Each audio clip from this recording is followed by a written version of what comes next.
Concerns of Police Survivors has been around for 35 years. Can you believe it? It's been 35 years full of hard work, struggles and strength, grief and resiliency, lots of laughs, and most importantly, hope.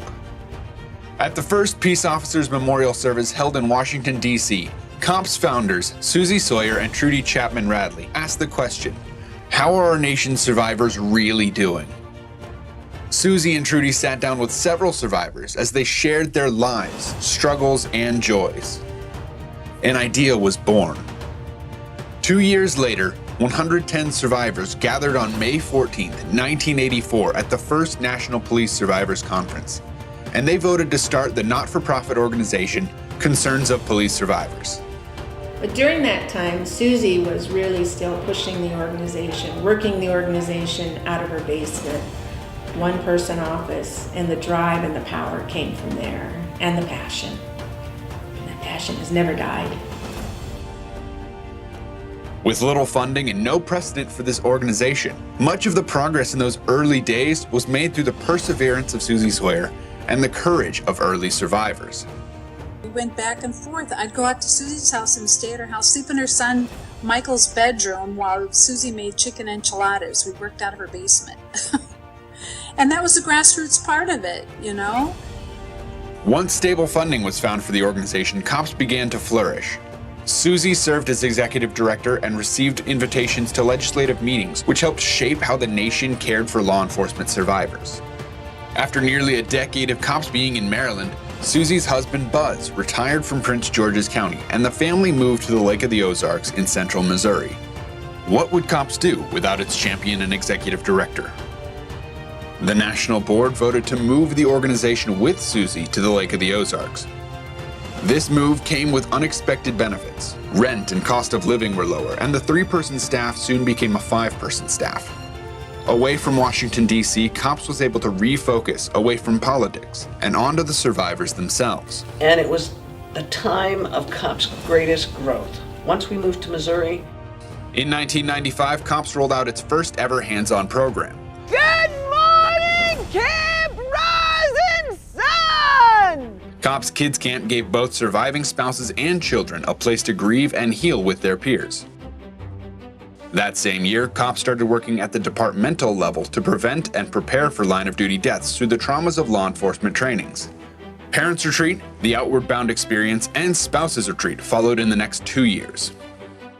C.O.P.S kicked off the new millennium by launching Siblings Retreat with adult children's following just a year later. Over the next few years, retreats were added for extended family members, fiancés and significant others, and coworkers.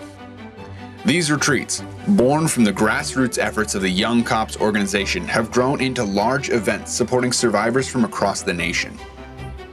Susie announced her retirement and helped with the search for a new executive director. In 2014, amid turbulent times and negative attention in the media for police, C.O.P.S brought in Diane Bernhardt, a retired deputy chief and coworker survivor who had experienced line-of-duty death firsthand when she lost her coworker, Officer Molly Thomas Bowden, in 2005. With helping comes healing, and obviously this organization has helped me a lot as well. It's my job to make sure that this organization stays healthy so we can help survivors for as long as they need us. Besides creating retreats to serve more survivorships, one of Diane's first goals was the creation of the National Conference on Law Enforcement Wellness and Trauma. As law enforcement officers who responded to the 9/11 terrorist attacks started dying from the cancer they developed, their deaths began to be recognized as line of duty.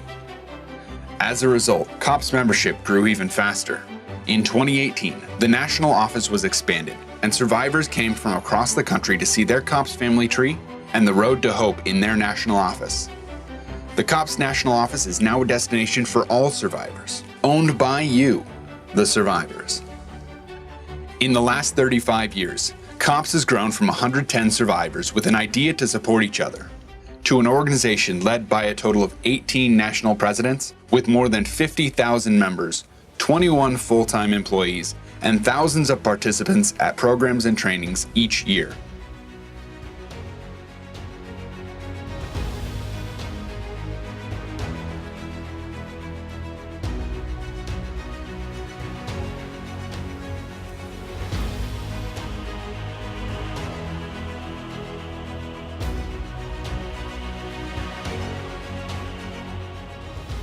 no matter how much C.O.P.S would like its membership to stop growing. More survivors will likely be added to the C.O.P.S family every year. C.O.P.S continues to grow, and we hate it. We have had to evolve with the growing needs of our survivors, and we will continue that mission to better serve them.